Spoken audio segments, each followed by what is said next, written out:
आई हम सब बारात में नहीं सरात में आयल छी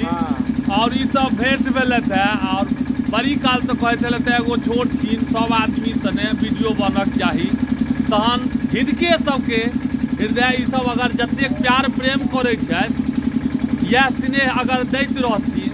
तो हम अहाँ आगाँ बढ़बे करबै हमर अहाँके परिवार आगाँ रहबे करतै। झंझारपुर हमर घर भेल अहाँके भैया के वीडियो देखे छलियै एखन तक भैया भेटला सौभाग्य के बात से पहले भैया कनिए कनिए हमरो सबके बीच में फोटो अबै के चाही तो भैया के बहुत आभारी छियनि कि भैया हमरा सबके वीडियो में लेला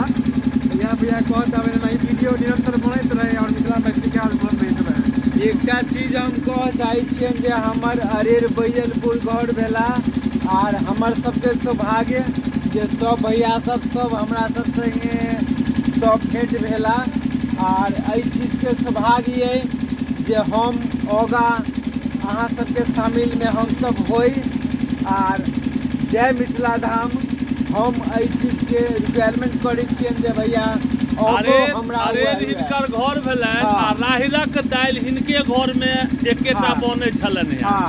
तो एगो पाहुन आबि गेलखिन हिनका घर पर तो कहलखिन कुटुम्ब के जे राहड़ के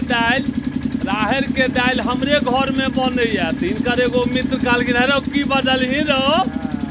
तो ई कहै छथिन हाँ हाँ हाँ हाँ हैया हाँ कुटुम्ब एकटा हिनको घर में राहड़ के दालि बनै छै बुझलिए ई सोचला जे अगर ई बात नहीं कहबै तो धरा जायब। हर हर महादेव।